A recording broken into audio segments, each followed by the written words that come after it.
디모데후서 4장 9절에서 11절 저와 여러분이 한 절씩 나누어서 교독합니다. 너는 어서 속히 내게로 오라.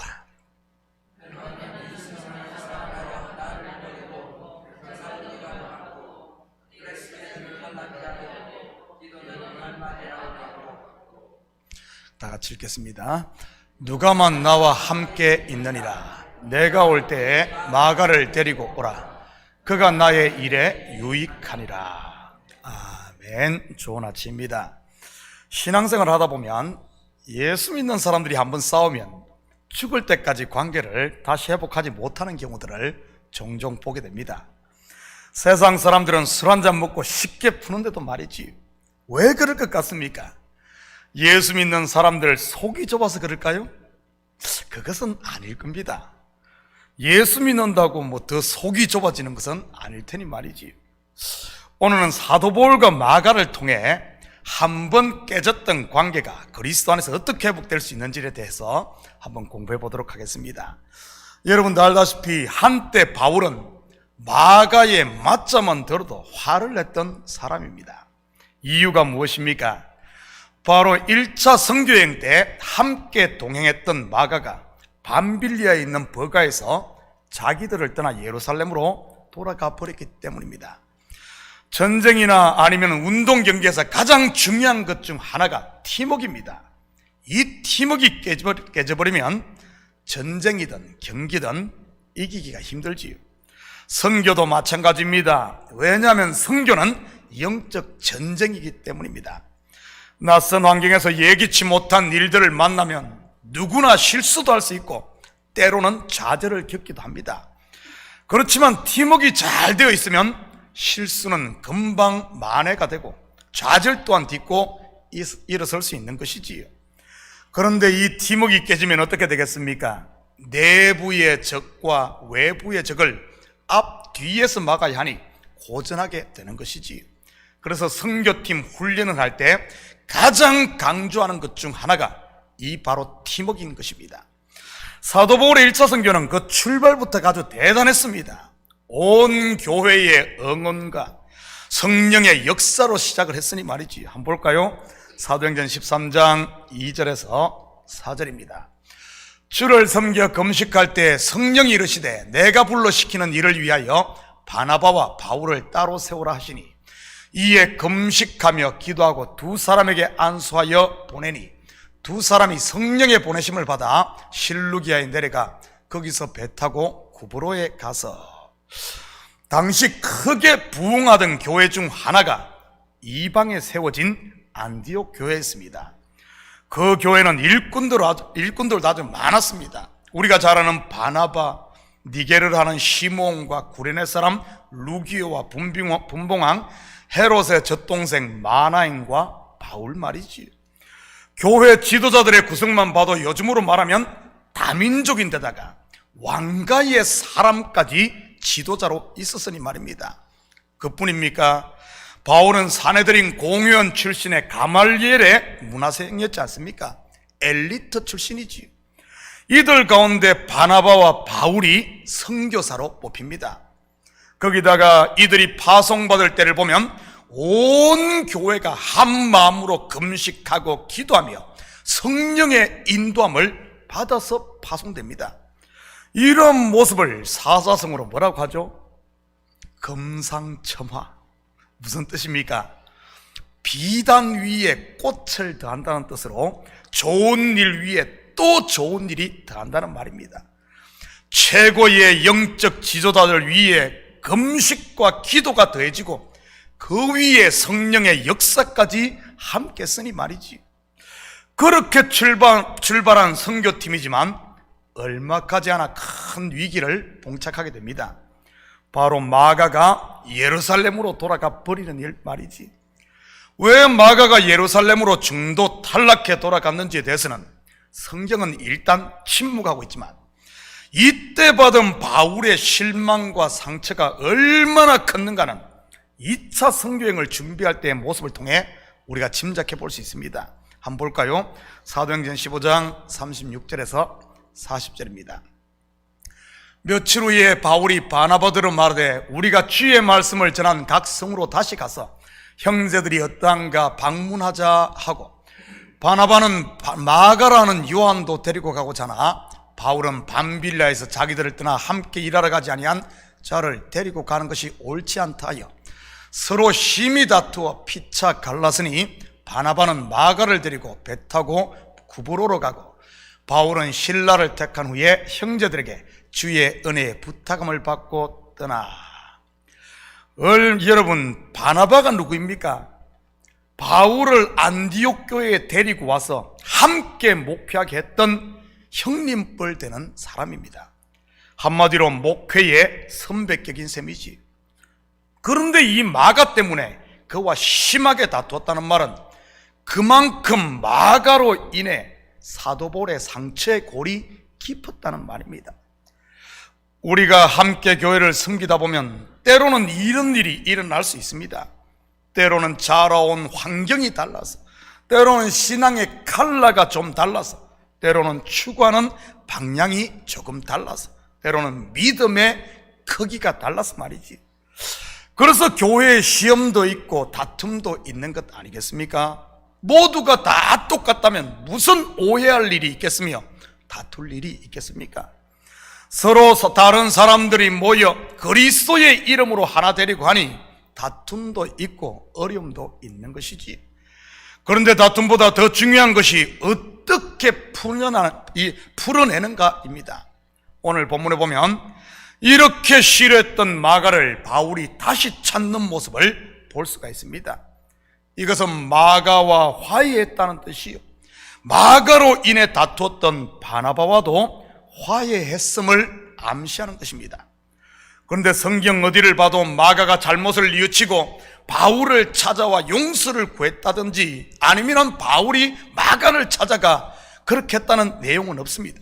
그런데도 분명한 사실은 둘 사이는 더 이상 해를 끼치는 사이가 아닌 유익을 주는 관계가 되었다는 사실입니다.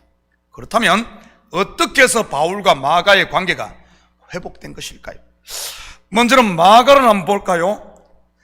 비록 그는 바울과 함께한 1차 선교 중에 탈락을 하며 선교팀에 큰 피해를 끼쳤던 낙오자였습니다. 그럼에도 그는 그 실패에 매여 있지 않았다는 사실입니다. 구브로로 가는 바나바를 따라 2차 선교 여행에 합류함으로 실패를 극복했던 것이지. 전성에 의하면 그는 나중에 베드로의 헬라 통역을 하며 이 통역자가 되었습니다. 그리고 그것을 바탕으로 사복음서 중 하나인 가장 먼저 기록된 마가복음을 기록하게 되었고요, 바울의 주치의로 바울과 동행했던 누가가 이 누가복음을 기록했듯이 말입니다. 선교에서 받은 상처는 선교를 통해 풀어야 하는 것입니다. 마찬가지로 교회에서 받은 상처나 시험도 교회에서 풀어야 하는 것이지. 만약 마가가 1차 선교에서 실패했다고 선교를 피했다면 어떻게 되었겠습니까? 아마 그 트라우마로 인해 선교하면 무조건 반대하는 선교 반대론자가 되었을 것입니다. 그런데 그는 그것을 극복했던 것이지. 한 번 실패했던 마가지만 그것을 극복함으로 성숙하게 자라 바울과도 화해했을 뿐만 아니라 더 나아가 바울의 사역에도 유익한 사람이 되었던 것입니다. 저는 우리 식구들이 어려움을 피하기보다는 극복함으로 신앙의 성숙에 이를 수 있기를 축복합니다. 그렇다면 바울은 어떻게 마가를 품을 수 있었던 것일까요? 나이가 들면서 대쪽 같은 성질이 좀 누그러져서 마가를 용납했던 것일까요? 물론 그럴 수도 있습니다. 그런데 사도 바울을 연구해 보면 그가 나이가 들수록 신앙의 깊이가 더 깊어지고 있음을 확인할 수 있습니다. 어떻게 성숙해 가는지 볼까요? 갈라디아서 1장 13절 14절입니다. 내가 이전에 유대교에 있을 때 행한 일을 너희가 들었거니와 하나님의 교회를 심히 핍박하고 잔해하며 내가 내 동족 중 여러 영갑자보다 유대교를 지나치게 믿어 내 조상의 유전에 대하여 더욱 열심히 있었으나. 먼저 바울은 다메섹 도상에서 예수님을 만나기 이전에 하나님을 지나치게 믿었다고 할 만큼 열심히 대단했던 사람입니다. 물론 그것은 율법과 장로들의 유전에 대해 열심, 곧 잘못된 열심이었던 것이고요. 또한 그는 스스로 율법으로는 흠이 없는 사람으로 자부했던 사람입니다. 한마디로 자기가 세상에서 가장 잘난 자요, 가장 큰 자였지요. 그런 그가 예수님을 만나자 어떻게 됩니까? 고린도전서 15장 8절 9절입니다. 맨 나중에 만삭되지 못하여 난 자 같은 내게도 보이셨느니라. 나는 사도 중에 지극히 작은 자라. 내가 하나님의 교회를 핍박하였으므로 사도라 칭함을 받기에 감당치 못할 자로다. 자기 자신을 사도 중에 지극히 작은 자라고 고백을 합니다. 참고로 고린도전서는 사도 바울의 초기 저작으로 AD 55년경 기록된 서신입니다. 그러다가 그가 3차 선교행을 마치고 예루살렘에 잡혀 로마로 압송된 후 가택연금 상태에서 기록한 에베소서에서는 자신을 모든 성도 중에 지극히 작은 자라고 평가하고 있습니다. 다시 말해 더 낮아진 것이지요. 확인합니다. 에베소 3장 8절입니다. 모든 성도 중에 지극히 작은 자보다 더 작은 나에게 이 은혜를 주신 것은, 한 군데 더 봅니다. AD 65년경 바울은 그의 죽음을 직감하고 디모데에게 서신을 보냅니다. 그의 말년인 것이지요. 거기서 그는 자기를 죄인 중의 괴수로 고백을 합니다. 다시 말해 더 낮아졌다는 말이지요. 디모데전서 1장 15절 16절입니다. 밑보다 모든 사람이 받을 만한 이 말이요, 그리스도 예수께서 죄인을 구원하시려고 세상에 임하셨다 하였도다. 죄인 중에 내가 괴순이라. 그러나 내가 긍휼을 입은 까닭은 예수 그리스도께서 내게 먼저 일절 오래 참으심을 보이사 후에 주를 믿어 영생 얻는 자들에게 본이 되게 하려 하심이니라. 세상에서 가장 큰 자였던 사울이 예수님을 만남으로 사도 중에 지극히 작은 자 바울이 되고, 성도 중에 지극히 작은 자로, 그리고 마지막에는 죄인 중에 괴수로 낮아졌던 것입니다. 큰 자에서 작은 자로 말이지. 다르게 말하면 자기가 크던 자에서 예수가 큰 자가 되었다는 말입니다. 여러분, 이것을 성숙이라고 하는 것입니다. 하늘 보좌를 버리고 이 땅에 내려와 종의 형체를 입으시고 십자가에 달려 죽어 무덤에까지 내려가셨던 예수님처럼 말이지. 사도 바울 또한 그의 신앙이 성숙해짐으로, 다시 말해 더 낮아짐으로 마가를 용납하고 품었던 것입니다. 왜냐하면 자기가 곧 마가였음을 알았기 때문에 말이지. 마가 또한 자기의 실패를 극복하고 그리스도께로 자라감으로 그 안에서 바울의 동역자가 된 것이고요.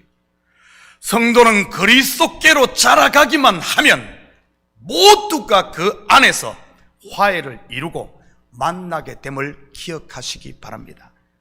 왜냐하면 우리는 모두 한 분 곧 그리스도를 목표로 하고 그리스도를 표대로 삼고 그리스도께로 자라가기 때문에 자라기만 하면 그 안에서 하나가 되어진다는 말입니다.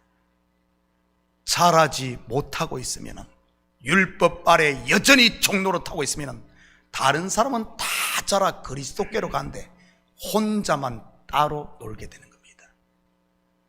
스스로 큰 자라고 하면서 말이지. 사랑하는 성도 여러분, 오늘 하루도 믿음의 주여 온전케 하시는 예수님을 바라보면서 knowing God, 즉 나를 향한 하나님의 사랑 곧 그리스도를 아는 일에 우리가 전심전력함으로 제발 좀 성숙한 그리스도인이 되셔서 그분 안에서 온전한 화해를 이루고 그분 안에서 하나 되어짐으로 은혜와 평강의 하나님의 나라를 함께 누리는 천국의 상속자들이 되시기를 예수님의 이름으로 축복합니다. 같이 기도하십시다. 사랑의 아버지 하나님, 참으로 감사드립니다. 맞습니다. 우리가 그리스도께로 자라가기만 하면 그리스도 안에서 모두가 하나 되는 이 비밀을 알게 하시고, 무엇보다도 우리가 아버지 하나님 주님을 아는 일, 우리를 향한 하나님의 사랑을 아는 그 일에 전심전력하여 나고자가 되는 것이 아니라 열심히 아버지 하나님 자라가는, 나는 없고 예수만 있는 이런 삶이 되게 도와주시옵소서. 그리하여 그분 안에서 하나됨으로 말미암아 하나님의 나라를 함께 누리고 함께 상속자가 되는 이런 복된 교회 공동체 우리 성도들 다 될 줄 믿사오며, 이 모든 말씀 예수님의 이름으로